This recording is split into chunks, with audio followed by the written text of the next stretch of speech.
We've got just what you need right here at Femi Wash Media. Call it the Midas Touch, and you wouldn't be wrong. Let us record, produce, mix, and master your audio like nobody does. Reach us on our contact today for the best quality job.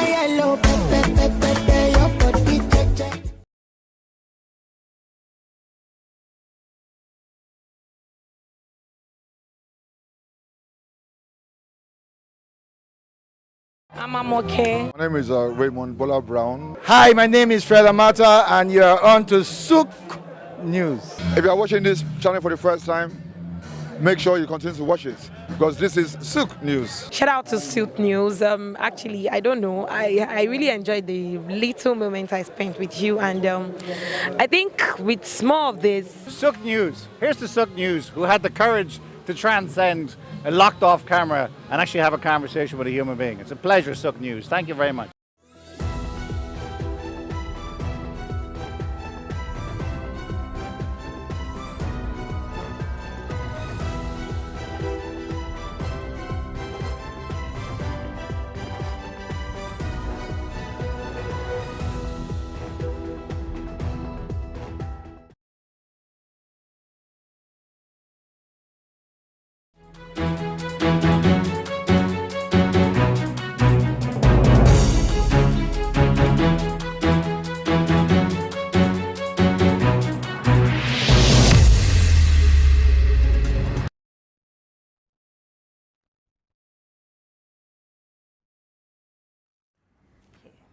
Hello and welcome to Market Insight. I am Lovina Emma.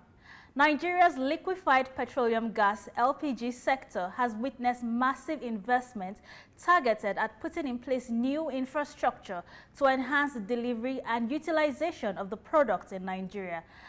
Currently, Nigeria consumes about 110,000 metric tons of liquefied petroleum gas annually and has about 130 LPG plants and 7,000 retailing outlets, and it's still increasing. Now, in 2020, the domestic consumption of LPG in Nigeria increased from 250,000 metric tons in 2013 to over 1 million metric tons, and it's still increasing.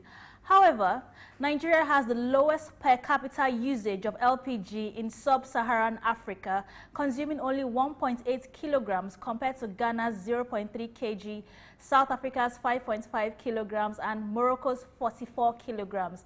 The West African regional average is 3.5 kilograms. And the LPG sector in Nigeria also faces some challenges, including these are under-regulation, shortage of LPG facilities, weak transportation network, inadequate storage facilities, and bottling plants, disorganized cylinder value chain. So on today's show, I'm going to be discussing the LPG sector in Nigeria with my guest. So join us after the break.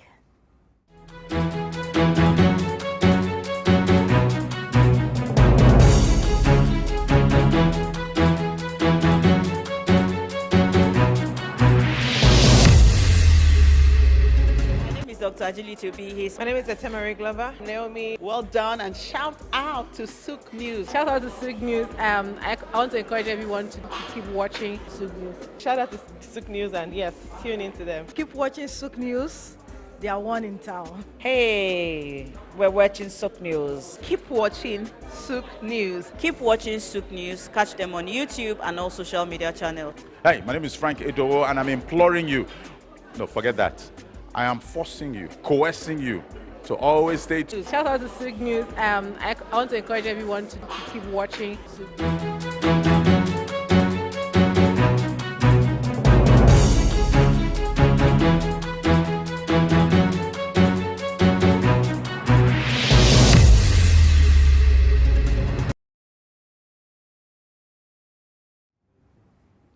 Welcome back. So before we went on the break, I was talking about Nigeria's LPG sector and the challenges that have affected it at the moment. So to discuss these issues with me is Dr. Emmanuel Anyanwu. Dr. Emmanuel Anyanwu is the MD CEO of Grand Vendima Limited. It's a business consulting firm for the oil and gas industry. They are also into corporate training and marketing research for the oil and gas industry. So welcome to Market Insight, Dr. Emmanuel. Thank you very much, Lovina. Okay, My pleasure being here. I'm happy you're here, and I'm happy we can actually discuss this LPG sector. Now, we know that LPG means liquefied petroleum gas, but what is it all about? What's the LPG itself all about? And what's the difference between liquefied petroleum gas and natural gas? Okay, thank you very much. LPG, which is liquefied petroleum gas, you can also call it liquid petroleum gas, is a part of the hydrocarbon family. Let me just say this. From the inception of production, when we are actually trying to produce crude, the first layer is what we call methane. Okay, when we are trying to extract from the wellhead, what we're trying to extract is crude. But remember that in the extraction of crude, there's also deposits of gas in their wet form, wet natural gas. So now in that process of trying to bring out crude, gas also comes out of the stream. Now, through the processing of gas, we have to purify the wet gas, which is methane. Let me explain. Methane basically is just what we call natural gas. Okay, it has 1 atom of carbon and 4 atoms of hydrogen. So it's basically what you call your natural gas, methane, predominantly methane. Now, when we want to get LPG out of methane, it has to go through a process, which is to say we have to purify the wet gas, and through the processing, we now extract LPG as a byproduct of it. Okay, so natural gas basically is gotten as a byproduct of the crude extraction, and at the same time, the LPG, which is your liquefied petroleum gas, is also gotten from methane. But there are 2 key gases, hydrocarbon gases involved in LPG, and these are butane and propane.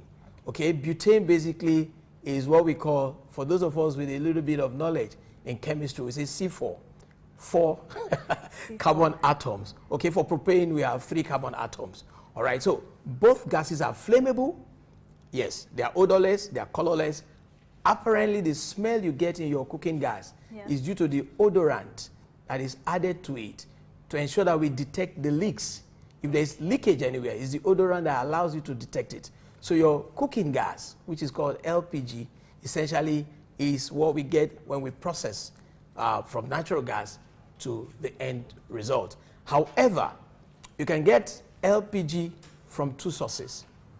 When you're refining, or like I said initially, when you're actually producing it during the process of getting natural gas. So it's either you get it from that angle, from the natural gas end, or you get it from refining end, which is production at the field or production at the downstream end, which is the refining of petroleum products. Okay, so yes, you really went in depth into that as to how the difference between LPG and natural gas, how it's also produced actually. So it's like a byproduct from crude oil, like Raphael said, that's how we get it. Okay, so now in the LPG sector in Nigeria actually, now how well has Nigeria fared in the LPG sector? Well, I think we've done pretty well, but there's always room for improvement.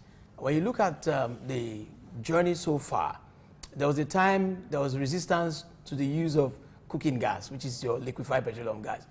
There were all kinds of statements made by households. Oh, I can't let my tenants, in fact, some landlords will say, I don't want a tenant that has a cooking gas in this house, because there was this fear that explosion could take place anytime. Well, it has happened in some Well, it homes. has happened, unfortunately, and that again is due to lack of adequate information on handling, because the infrastructure must be handled with respect to HSC rules.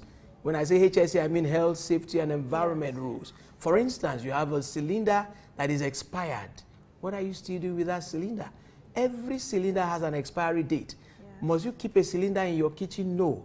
It should be kept outside the kitchen and with a hose that runs to your burner.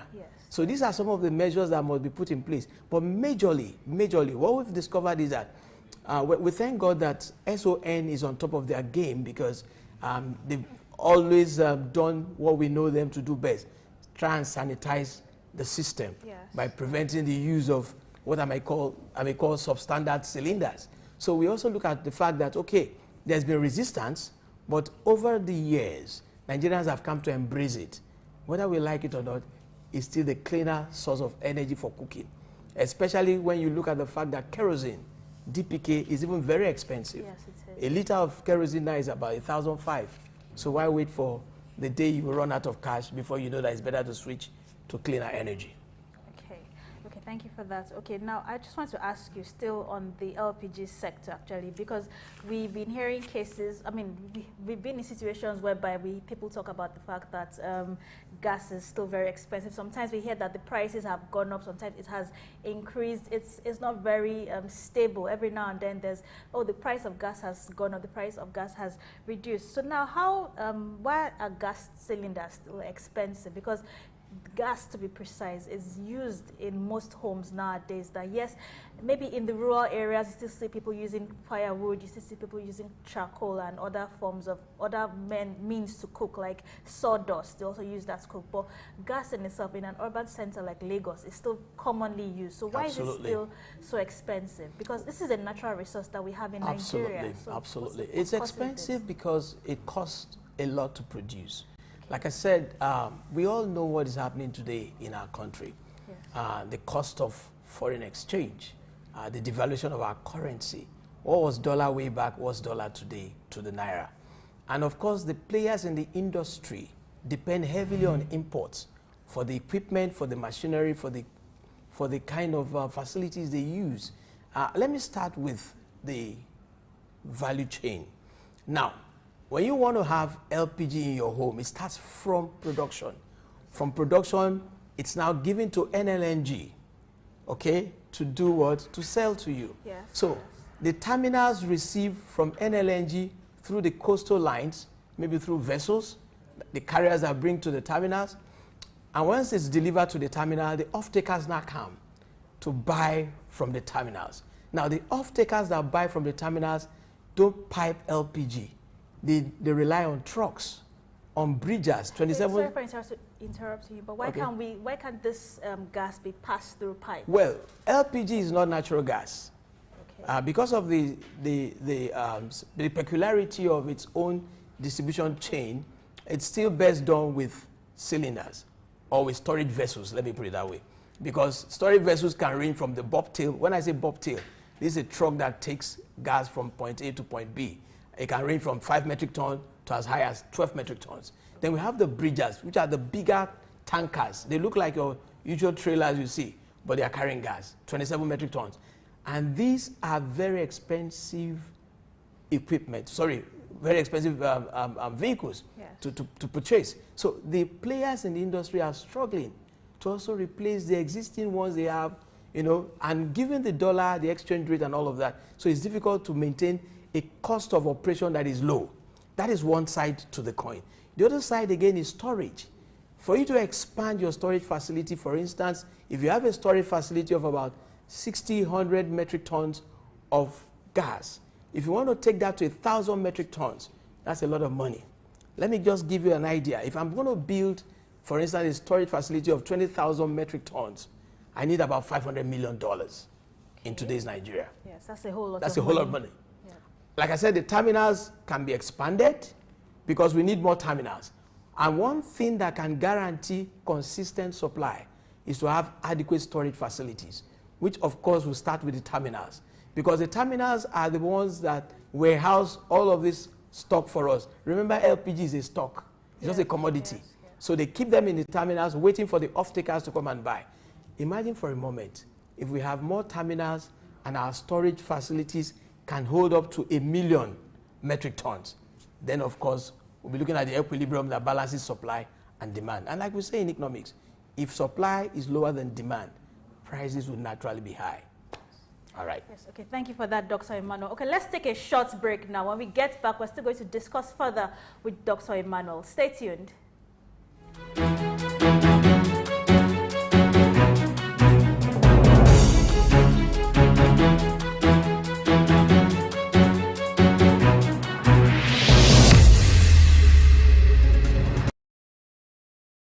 The heart of sub-Saharan Africa, where commerce meets progress.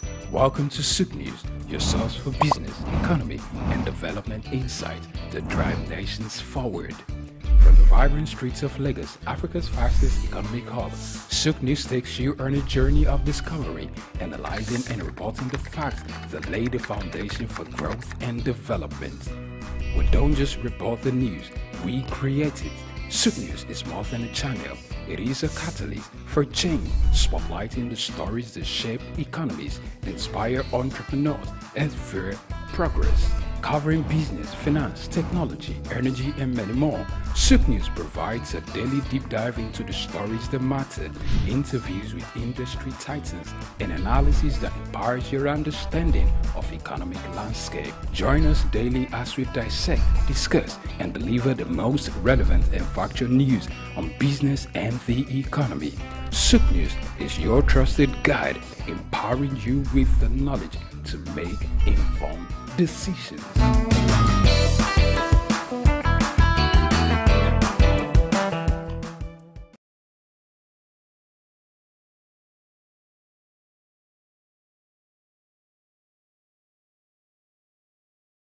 We've got just what you need right here at Femi Wash Media.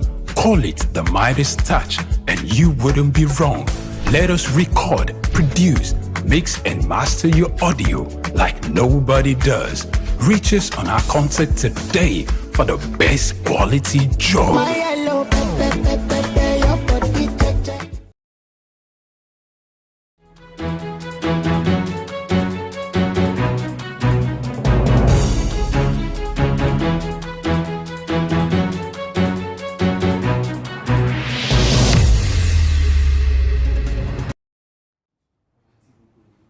Welcome back. I am still discussing with my guest, Dr. Emmanuel Anyanwu, who is the MD CEO of Grand Vendima Limited. So Dr. Emmanuel has been talking about the difference between LPG and natural gas and why it's more beneficial to also use LPG in more homes, and also why is cooking gas so expensive in Nigeria, considering the fact that we have gas as a natural resource in this country. So still going further on the LPG situation in Nigeria, like how our terminals, like I mentioned during my introduction that we have over 7,000 terminals for LPG in Nigeria, but it's still increasing. Now, what can you say more about the terminals for LPG in Nigeria, Dr. Emmanuel? Okay, let me just make a point of correction there.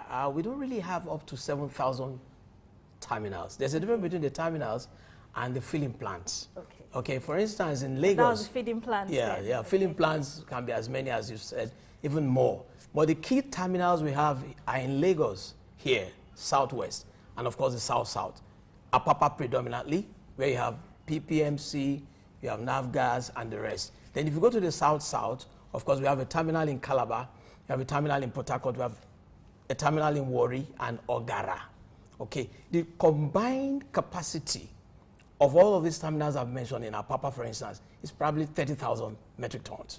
Then in the south-south, about 25,000 metric tons. So the cumulative capacity or the combined capacity is about 55,000 metric tons. And let me explain what I mean by metric ton so that our viewers can understand. 1 metric ton of gas is equivalent to 80 bottles of your cylinders, the 12.5 kg cylinder. So if you have a 12.5 kg cylinder in your house, just count 80 of it. That gives you 1 metric ton. So that tells you 1,000 kg is 1 metric ton. So if we say Nigeria, with all of its population and the huge resources available to us, can only boast of about 55,000 metric tons in terms of terminal storage capacity, that tells you that there is also need for us to look at more investments in expanding our terminals. I know the terminal operators are also investing more funds to expanding their existing infrastructure, but I know they'll be asking one question: how can we get more support from government? Okay, we're still going to talk about investments from government and also foreign investors also. But what are the environmental benefits of using increased consumption of LPG in Nigeria? Very huge. First of all, remember that there have been series of summits initiated by the United Nations, the Global Summit on Climate Change. Yes. Okay, the Climate Change Summit is all about retarding the effect of global warming. How can we halt it? How can we prevent our environment from further degradation in terms of pollution and the emission from all forms of very toxic sources? Now, Nigeria is a part of the global economy. Yes. And as a very, very, very senior player in Africa, it's our duty to ensure that we increase the footprint of LPG. How can we increase the consumption, the usage of gas, cooking gas in homes? It's very simple. government could also begin to look at how can we ensure there are more investments, first of all, in the storage vessels, whether of tanks or what you call your cylinders. We need more players in that space. We should begin to manufacture our cylinders locally. We have the capacity. If a particular manufacturer of automobile is doing well in the East, I don't want to mention brand names, but I know we have more Nigerians like that man who is building cars. We can ask ourselves this question: how difficult is it to manufacture cylinders?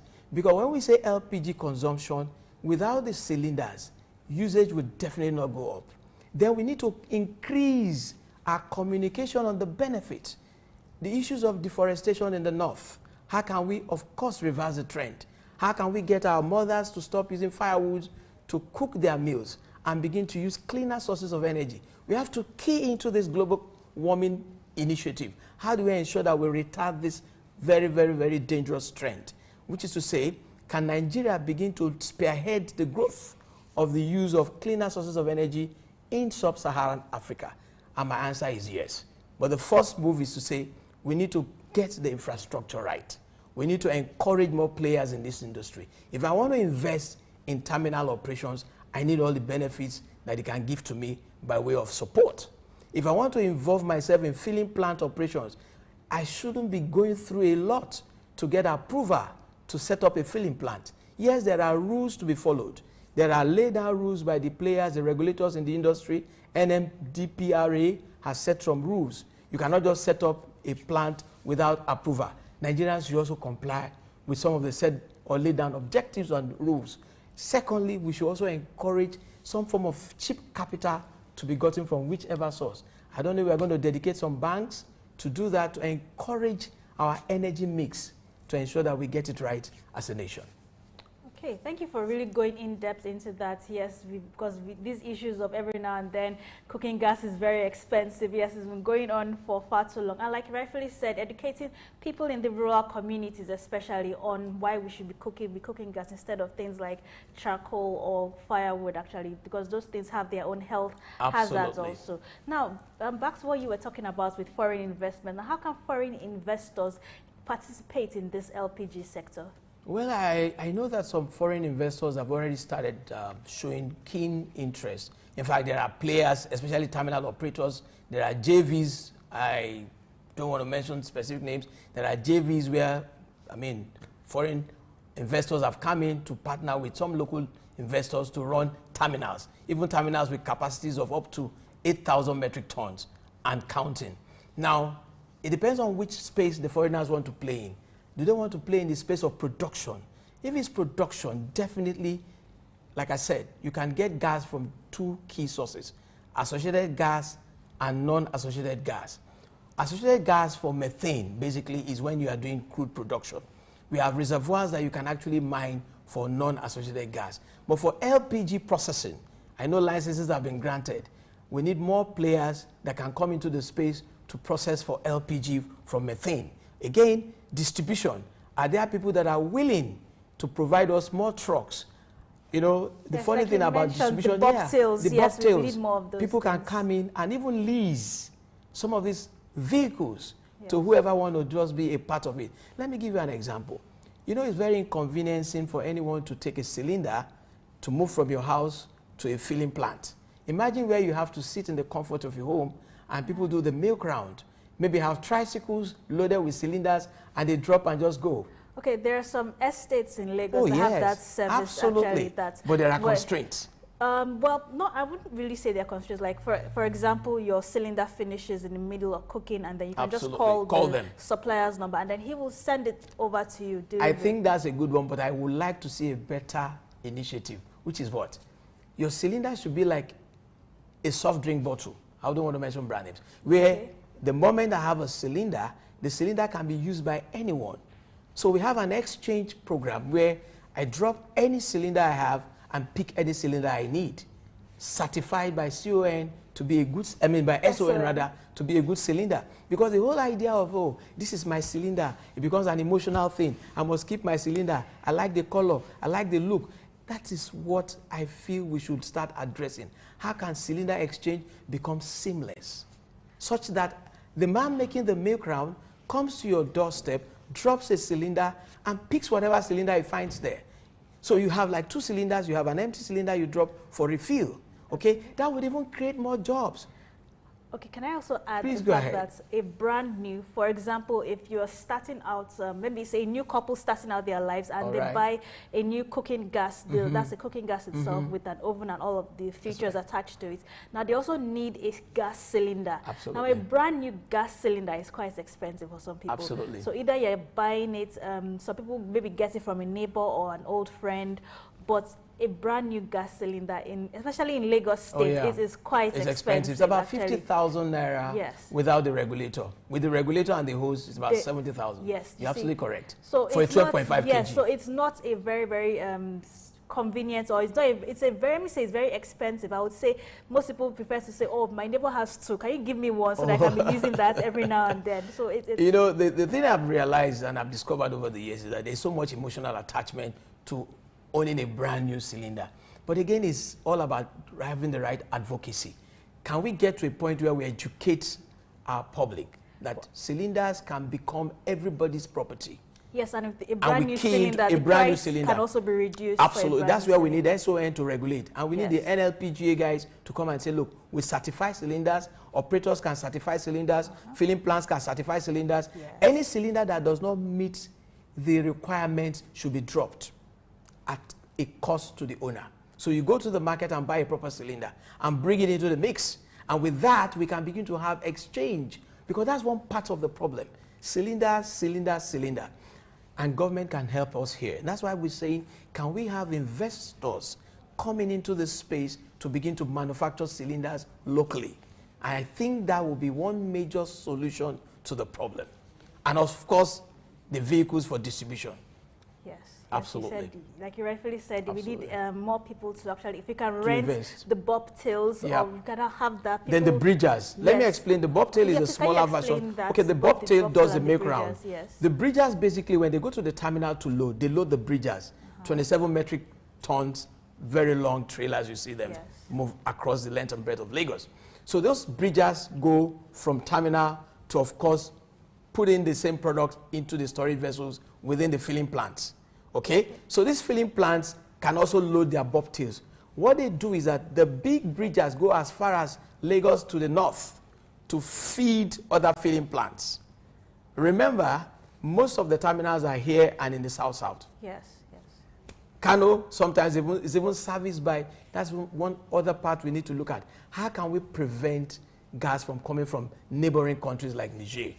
By ensuring that we have... that we import gas? Oh, yes. There are times gas moves from let me not say a refinery. The name is known to me, but it's from a place called Zinda. In fact, it's called Zinda. Where is that? Zinda Gas. It's in Niger Republic, just off the border of Katsina. From Jibia Maradi, you get to Zinda. Okay? There are times when there's a shortfall. Nigerians are forced to bring in gas from Niger Republic. There was a time when I was in industry as a general manager in a particular company that we did the analysis, and we realized that it was even cheaper to bring in gas from Niger Republic to Kano to Katsina. And that was amazing for me. Why? I don't know what they've done in Niger Republic that we cannot do here. I know we have the capacity. So I think clearly we need to invest more in our infrastructure. We need to invest more, of course, in our storage facilities. Because basically, once there is a short supply, what has Senegal done to get it right? Senegal ramped up storage, built more terminals to ensure that there is adequacy of the product. Because when the product is not in adequate supply, the little we have would attract more prices. It's just a basic economic issue here that once demand is higher than supply, prices will rise. Okay, so now, yes, you've mentioned the challenges, but what are some government initiatives that government can do to promote LPG use in Nigeria? Government has done well in some instances that I know. There are policies that have favored operators in the industry. For instance, the removal of VAT. VAT is value-added tax. So LPG is VAT-free. That was to encourage consumption to rise. That was also to encourage the operators to lower the price. But we also know that the operators spend a lot of money importing the parts of the equipment they use, and these things are dollar denominated. What government can do is a local content initiative. How much of what they use can we start producing locally? I see no reason why in the next decade we should still be importing cylinders in Nigeria. That can be a challenge of today. Yes, you mentioned that we can begin to mix, produce to lower the costs and produce some of the things that we consider to be the architecture around the infrastructure, e.g. the hoses, e.g. the regulators, even the storage vessel, the tanks we see in our filling plants. For instance, there's what we call the skid plant. A skid is a mini gas plant that can help you serve the end users. Now, some of them range from 2.5 metric tons storage capacity to 5 metric tons storage capacity. Why can't we produce those tanks in Nigeria? And maybe a few of the components can be imported so that we lower the cost of owning a skid. You know, one of the problems I've realized why people try to flout the laws and go across to do things that are not legal, which is to say no approval to own a gas plant. Yes. You see a man with a skid, no approval. It's because if he goes through the normal process to get a proper skid, he's going to spend a lot of money. So he goes for locally fabricated tanks that are not built to specification. So we need our regulators. They are doing a whole lot. I must commend NMDPRA for a job well done. I've seen them clamp down on people who violate these laws. We need them to do more. But again, we can encourage our local investors. So we create jobs. Yes. And Nigerians should run away from decanting. Decanting is you buy with your 50 kg cylinder and you take a tricycle, go to the filling plant, you fill it. You think the man is taking it to a hotel. No, he's going to a shop along the road to decant. Decanting means to refill smaller vessels like the 12.5 kg, and this is not proper. Okay. These are not the practices that we should be looking at today. So would you recommend, like I'm sure you've noticed that when people want to buy gas, they come into the petrol station to buy this. So most of the time, either you're calling your service provider for your gas cylinders to be refilled, or you're taking it to a petrol station. So would you recommend having more of these mini gas plants in specific locations all over the country to actually promote the use of gas, cooking gas? We need to move our footprint in terms of distribution to the nooks and crannies. For instance, look, we are out here in Lagos. Have you ever been to a place like Damaturu where I did my youth service, Yobe State, precisely, in Portuscum? How many of these gas plants do you have in those locations? And you still say, oh, people are using firewood to cook. The moment you are serious about distribution, we should see more distribution outlets. Yeah. And that means we should encourage investment. And that's why I'm saying we should look at ways of making some of this infrastructure cheaper. The ownership of land to run a gas plant should be done seamlessly. Approval should be gotten easily. And of course, the cost of starting a mini gas plant shouldn't be cutthroat. How can banks fund some of these things with long-term repayment plans? So that if I have a plan to repay, it shouldn't be 2 years, maybe 5 years. Because the return on investment, sometimes the margin, let me start with the margin. Sometimes people don't understand this. The gross margin on a kilogram of LPG is very discouraging. So you need volume to even stay in business. And that's why if you take a loan, paying back that loan can be excruciating in terms of the pain, in terms of the burden, financially and mentally. So we need to look at it from that perspective. How can we make loans available, but long-term loans for players? Okay, I totally agree with you on that. We're going to come back to that. But I want to ask you now, yes, you mentioned that we need more infrastructure in the LPG sector. Absolutely. But now, what kind of special intervention should government create for players in the liquefied petroleum gas sector? Fantastic question. One thing government should do, I'm sure government is listening. Stakeholders can be rallied around. Ask them what exactly the problems are. NLPGA is a body that tries to manage the affairs of the LPG space. And I know clearly that at some point their president, engineer, if I think I remember his name very well, one Felix Ekudayo, had pushed for some reforms.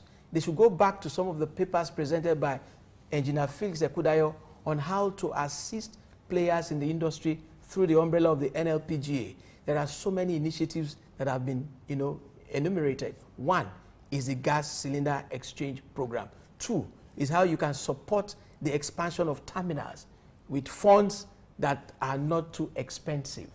How can government come in with intervention funds for people that want to expand? If I want to buy more bobtails, I want to buy more, bridges, 27 metric ton trucks, How can I get the funds that will not make the cost of the LPG higher at the end of the day? These are the things we should be looking at. Then the other intervention could be by way of ensuring that we have a proper structure on ground for local content initiative. If I'm fabricating, what components should be fabricated in Nigeria? We should look at the metallurgical space. I'm sure there are things we can do here to encourage our engineers to begin to make some money out of fabrication, and fabrication that is done locally. Yeah. All of this idea of importing everything hook, line, and sinker should be discouraged. That is my take on that. And we also need to expand existing terminals. Absolutely. The terminals that we have today cannot adequately. They may sufficiently to an extent, but in terms of adequacy, I doubt.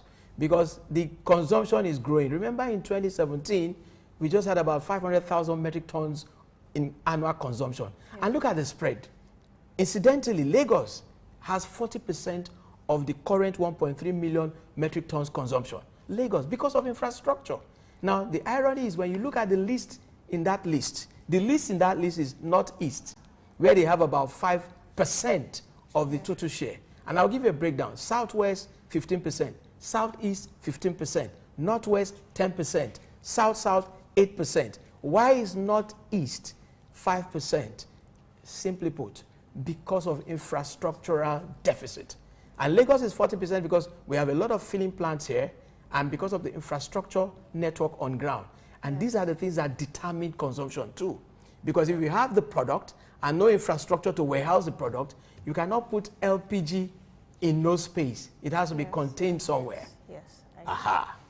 I totally understand you. Yes, thank you for making this discussion very informative and educative, Dr. Emmanuel. Okay, now, so how much of Nigeria's LPG is imported versus the domestically produced LPG in the country? And another question, is reliance on importation of LPG, does it mean we are somewhat vulnerable? Yeah, we are. But I think there's been a major effort by NLNG to increase supply.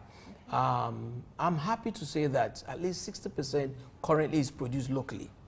Kudos to our brothers, you know, in the oil and gas sector, NNPC specifically. They've done well with increase in production. However, I'm aware 40% of LPG consumed is still being imported. Okay, even if 100% of what NLNG has is to be consumed locally, it's still not enough. In fact, I'm aware that NNNG has said they're not going to export LPG so that we can have enough for local consumption. But you know the Nigerian population, it's increasing. Over 200 million people. And of course, we are trying to... that over the next 5 years, we're going to be larger. With over 40 million households, so consumption will continue to increase. So we have to look at it from that angle and say to ourselves, how can we ensure that we produce enough and we also store enough? So expansion of terminals, very critical. Okay, yes, and I also mentioned, I said that the versus importing versus locally produced products. Now, how much is it actually? Like, well, yes, you mentioned, we've talked about it briefly, but I just want to know the figures. Okay, in terms of the cost? Yes. Well, I will leave that to the players in the industry per se, because the unit cost of LPG production locally is a myriad of factors. And these factors can vary from time to time. Of course, cost of production is never static. Yeah. Functions that, factors that determine how it plays out can be as a result of, one, the dollar factor. Yes. Whether you are producing locally or importing, some of the things you need to produce locally will also be imported in terms of equipment. Of course, the cost of production will always continue to rise when you have a shift in the kind of forex that we've seen, forex demand we've seen over the years. When there's pressure on forex demand, of course, the dollar will go up. And not everyone needs dollar for the same thing. Some will need dollar for raw materials, some will need dollar to bring in equipment for production. So the question is, how can we ensure that we produce locally with less dependency on dollar-denominated equipment? That's the starting point. Then the second thing is, the cost of production locally might even be higher sometimes than what imports could be, depending on what the global market trend is. Because again, it's a function of the cost for me locally. Some people will argue and say, but what you produce locally should always be cheaper. No. There's what we call globalization of industries.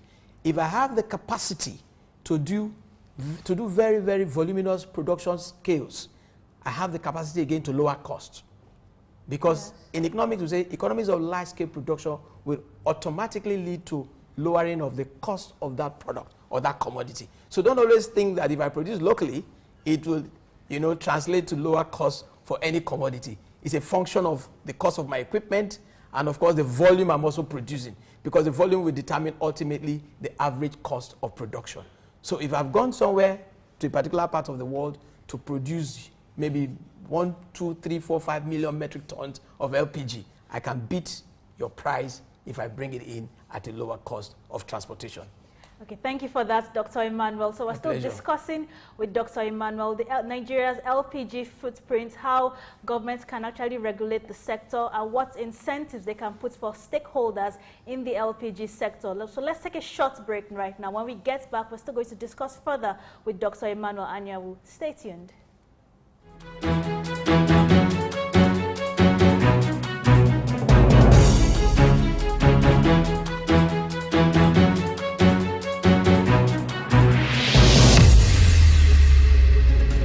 Tafawa Balewa Square, TBS. Tafawa Balewa Square was initially used as a horsing ground called Lagos Race Course. The edifice was constructed by General Yakubu Gowon in 1972 and named after Nigeria's first Prime Minister, Sir Tafawa Balewa. Tafawa Balewa Square is located at 45/57 Masi Bangboshe Street on Lagos Island, Lagos, and referred to as TBS. TBS is a 50,000-seater capacity venue and houses the Remembrance Arcade, the 26-story Independence House, which at a time was the country's tallest building. When Lagos served as the country's seat of government, the National Assembly Complex was within the TBS. Also in the square are the National Broadcasting Commission Office, the Nigerian Hydrological Services Agency Office, shopping centers, travel agencies, restaurants, car parking lots, and a bus terminal. Tafawa Balewa Square is adorned with beautiful statues of white horses and red eagles, symbols of strength and dignity. Our historic neighbors include the King's College and the Holy Cross Cathedral.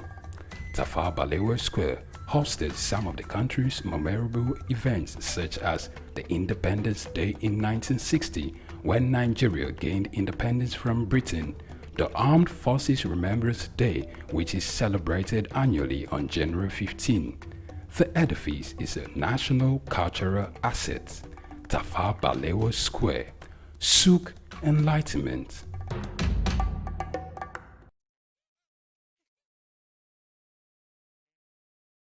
In the heart of sub-Saharan Africa, where commerce meets progress, welcome to SOUQ News, your source for business, economy, and development insight that drive nations forward. From the vibrant streets of Lagos, Africa's fastest economic hub, SOUQ News takes you on a journey of discovery, analyzing and reporting the facts that lay the foundation for growth and development. We don't just report the news, we create it. SOUQ News is more than a channel. It is a catalyst for change, spotlighting the stories that shape economies, inspire entrepreneurs, and fuel progress. Covering business, finance, technology, energy, and many more, SOUQ News provides a daily deep dive into the stories that matter, interviews with industry titans, and analysis that empowers your understanding of economic landscape. Join us daily as we dissect, discuss, and deliver the most relevant and factual news on business and the economy. SOUQ News is your trusted guide, empowering you with the knowledge to make informed decisions.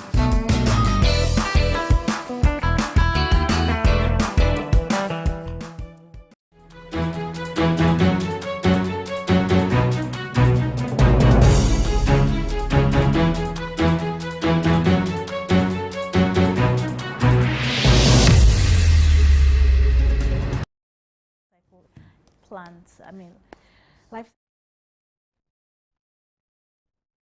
Welcome back. So I'm still with my guest here, Dr. Emmanuel Anyanwu, the MD CEO of Grand Vendemia Limited. And like I said, he's into the oil and gas industry as a business consultant and also a market researcher, and also into corporate training in the oil and gas sector. We've been discussing on Nigeria's LPG sector and the differences between LPG and natural gas, and how we could make cooking gas more affordable in more homes, especially in the rural areas. And he has given us quite a lot of tips and insights for Nigerians to go about this, or let me say the important people in this oil and gas industry to handle this matter more effectively. Thank you so much for that, Dr. Emmanuel. So yes, like we're still talking about it, and we talked about, now we know that all these gases, they always have their own, yes, United Nations, let me start from there, has advocated for cleaner energy for all sectors, but LPG also has its own emissions from its gas plants. So now how can we adequately use this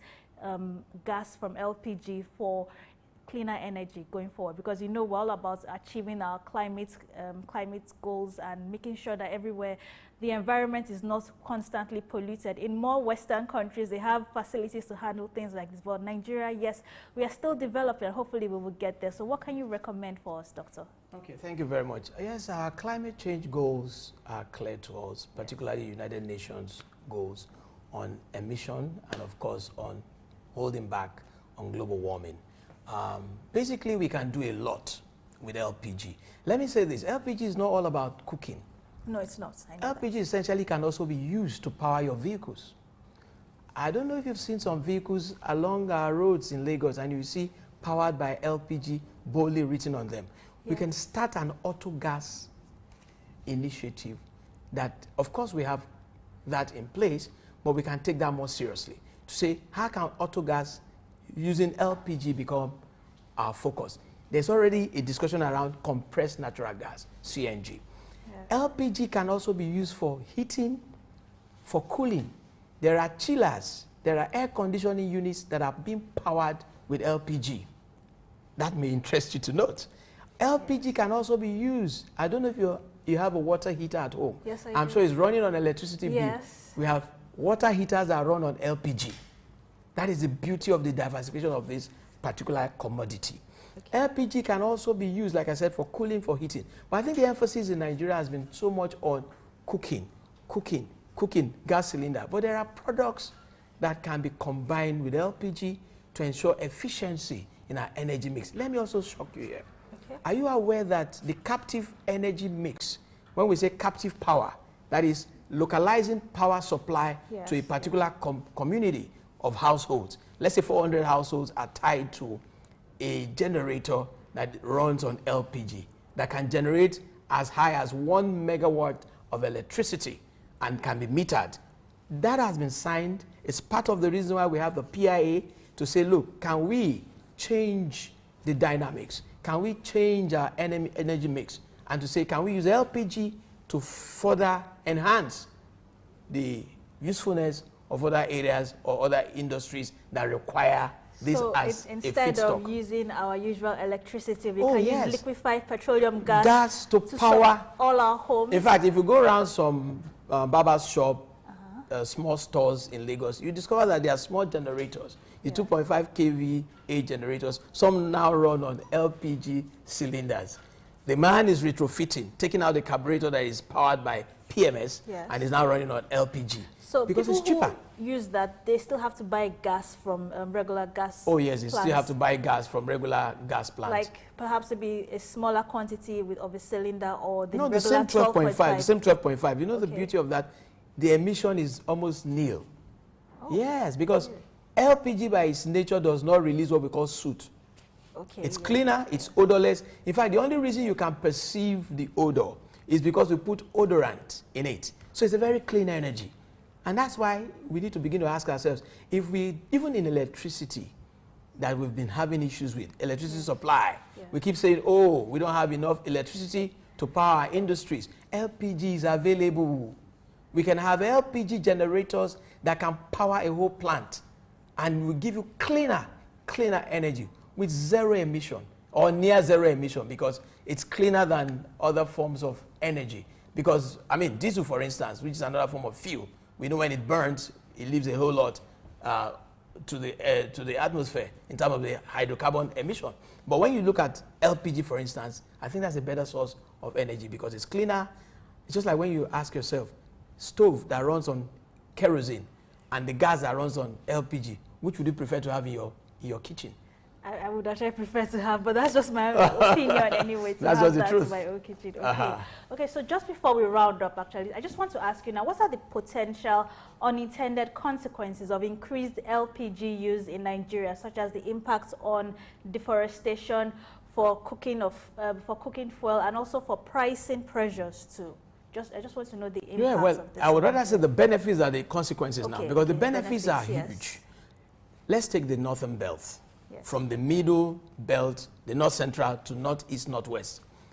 I will be very happy to say in the next 2, 3, 4 years, maybe in this same studio, that we can now boast of a consumption pattern in the north that has grown to about 30% for northwest, 35% for northeast. Why? They have a huge population that is still using what I would call sources of energy that are not environmentally friendly. They fetch the firewood from the forest. We don't even have enough trees because these are areas prone to desertification. So they need to keep their trees to prevent all of the north becoming a Sahara desert, because desert encroachment is a threat to survival, because the trees do not only protect you from the scorching sun, they provide you a source of existence because the oxygen you breathe from plants is useful. So we are looking at a situation whereby LPG can be used heavily in the northern region, and for the south and the southeast, southwest that has been accepted all over the years, we can increase the footprint. And increasing the footprint is to bring in more vessels. When I say vessels, more storage vessels. The containers, which you call the cylinders, should be readily available and at affordable rates, so people can migrate from very, very, sources of energy that are not very decent, very indecent sources of energy, to cleaner sources of energy that can help our society to enjoy some development. Because it's not just about growing the economy, let's also develop the economy. What is development? Economic development is the quality of life you live. Are Nigerians living the right quality of life? It's time to ask those questions. We need to increase the quality of life that we live so that we breathe in fresher air than the smoke that we inhale from time to time. Thank you so much, Dr. Emmanuel Anyanwu. This is my guest this morning on Market Insights, and he has been really his answers have proven to be very informative and educative concerning Nigeria's LPG sector and how we can use it for cleaner energy in the country, how we can also participate with other Western countries to achieve our climate goals, and how we can promote the use of cleaner energy, especially in rural communities all over the country. Thank you so much for joining us on Market Insight this morning, and we look forward to having you more episodes on Market Insight.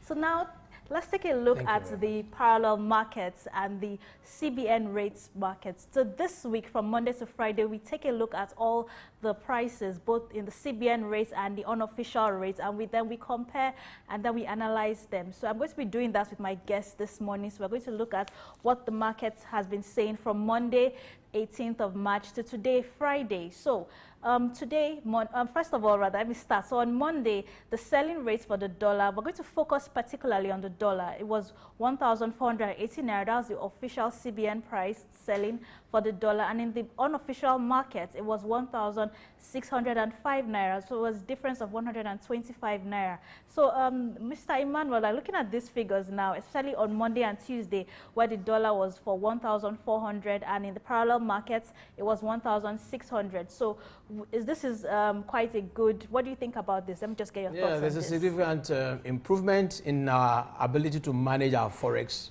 market. Kudos to the CBN governor.